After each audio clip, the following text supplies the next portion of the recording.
Today's show, you guys, is back in the off-market operator with me, your host, Ruud-Johnson. I'm talking about going from 50K to 100K and building that seven-figure business.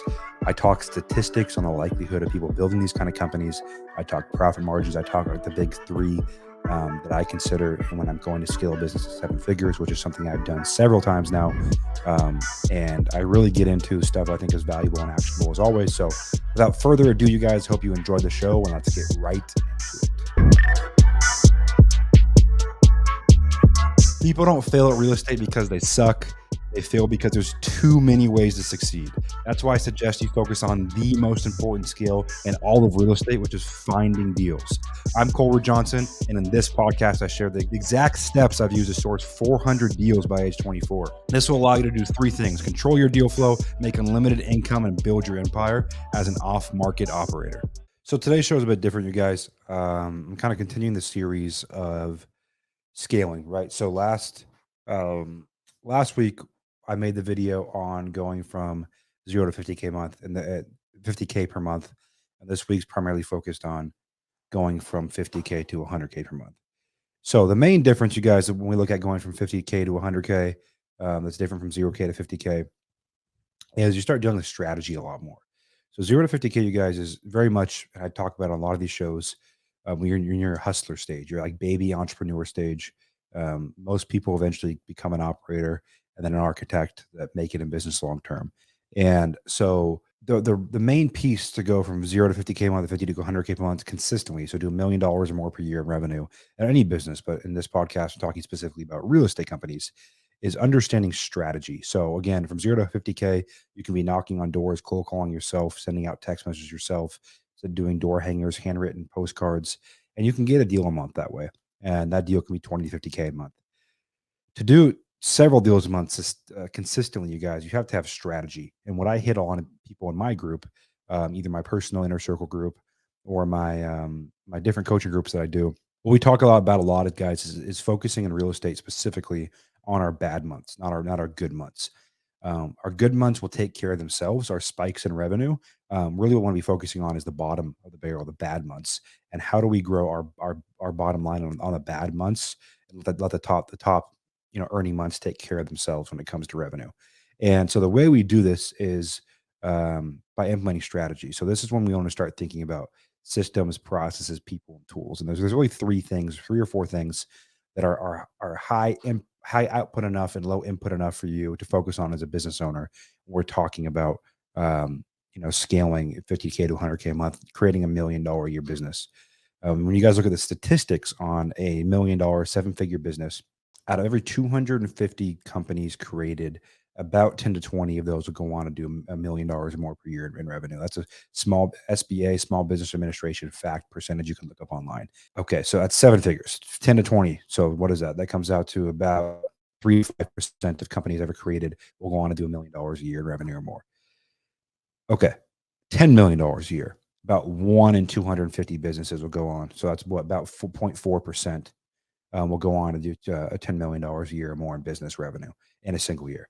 And so statistically, you guys, it's not an easy feat, right? We talk about, being on social media, Instagram, Twitter, YouTube. Everyone makes it seem so easy to go sell an ecom course or go do an ecom store, drop ship or trade Forex or whatever, and make 100K a month for 12 months straight. That consistent, you guys, comes with a system and a process. And there's really a couple core things as a business owner you want to focus on to get to a point where you have a business that can consistently over and over and over again spit out what we're looking for. So the biggest thing, you guys, is one, people. So understanding that people build companies, and your job becomes more building people than it becomes building the company, right? If you want to go to seven figures and eventually eight figures in any business, but specifically real estate, and we're talking about a pipeline business with no recurring revenue, is you have to build people that will then build your company. And that's the mistake I made. We got to seven figures. We're hitting our head against the wall. And what's taking me back to that point, and what takes me there in all of my companies, because now I've done it, 1, 2, 3, 4 times. I've grown 4 different seven-figure companies. I could tell you, statistically speaking, if only 10 out of 250 become that, and I've done it 4 times, I know a little bit about getting a company to 7 figures. My companies aren't doing 8 figures yet. None of them are individually doing 8 figures, and combined, they're close, but they're not quite to 8 figures. So I can't speak to what's going to get you guys to 10 million or more a year at this point, listening to me talk right now. What I can relate to is getting from 50 to your first 100 a month, getting from 100 to 200 a month, getting from 200 to 300 a month. I can relate to that. And so I know the first thing you guys need to start focusing on is people, even if that's virtual assistants. I don't care. You got to start building the muscle of delegation. Because if you never start building the muscle of delegation, you'll never get good at it, and you'll never truly go from hustler to architect and then make the full graduation as a business owner. And it is a muscle. No one is naturally born um, delegating, right? We're trained in school with from 9 to 5, in our 9 to 5s. From the moment we go walk into kindergarten, and the moment we walk out in the real world, we're not trained to delegate items, right? All the homework you do yourself, all the tests you do yourself, your college applications you do yourself, your projects you do with teams, but you're still not delegating really the same way you are in the real life. And so I urge you guys, you can read all the books you want to on delegation. You can read the 4 Hour Work Week. You can read all the millions of books out there that talk about virtual assistants.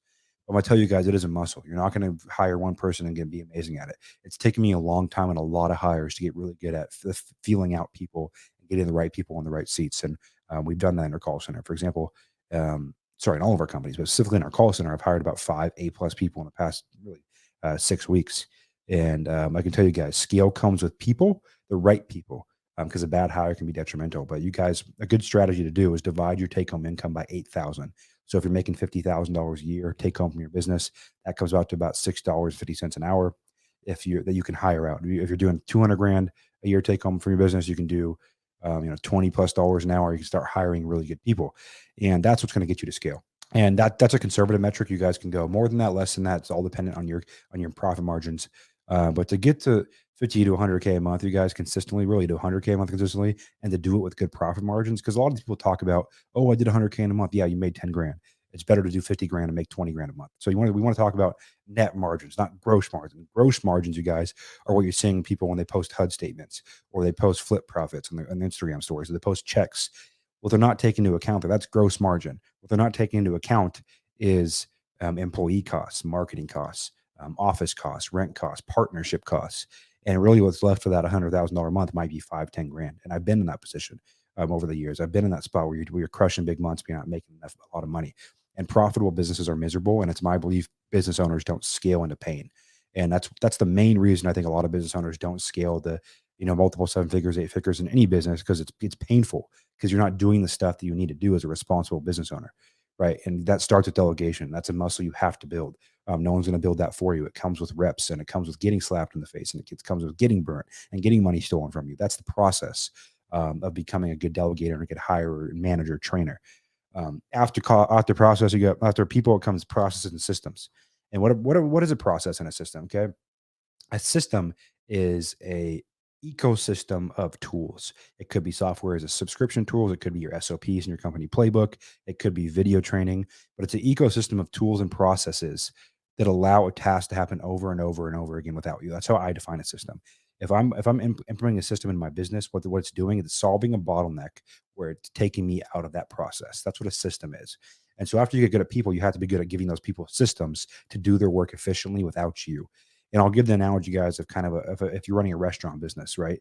Every single time a chef gets fired, if you own a chain of restaurants, you're not going to go be the chef. Okay, you're not going to be the one that puts out that fire, gets in the kitchen, and starts serving up dinner.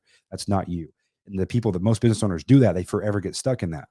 And so, what I really urge you guys to do is train your people to put out fires by creating them systems and processes and checklists and checkpoints. And that's the boring work. That's the boring work that entrepreneurs don't want to do. They don't want to sit down and create an SOP playbook. And I'm guilty of that as well in some of my businesses. But that's something you can delegate as well. You want to get really good at creating systems and processes in your business, so it's easier and easier to do a task as you scale, and check in on those, right? So you don't want to set a system and a process and forget about it forever. You want to check in on a good SOP on that. It's usually once a quarter. Each position that's responsible for certain SOPs is updating your company playbook to reflect those changes in that position. With that comes onboarding. With that comes training. With that comes KPI tracking. That's all very important. And the last piece is content.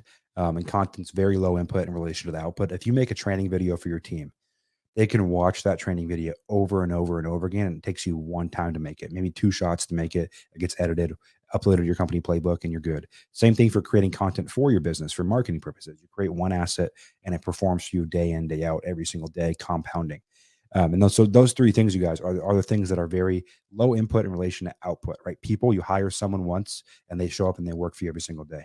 A process and systems, you create it once, you tweak it, but it performs for you every single day. And content, same thing. You create it once and it's an asset that performs for you every single day. Training purposes, marketing purposes. That is the power of understanding where to put your money, resources, and energy as you grow a company. So if you guys are bottlenecking, you say, man, I can't get past 50 grand a month. I can't get past 60 grand a month. I've worked with so many people one-on-one in my inner circle, as well as our different coaching groups for various different industries. And I can tell you guys, it's the same issue you're going to face in the industry. And 50 to 100K is usually the point where people will jump to different business models. But I can tell you, you're going to face the same monster, the same bottleneck in that next business that you faced in this one, which is going to be those three things: better people, knowing how to hire them, knowing how to train them and manage them, better processes and systems, and then content. And if you guys can get good at those three things, you can grow this business as big as you want to grow, as fast as you want to within reason.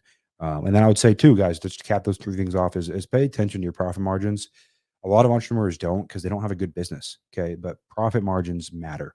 And they'll force you to grow a business responsibly. Doing $10 million a year on a 10% profit margin is misery. I'm telling you.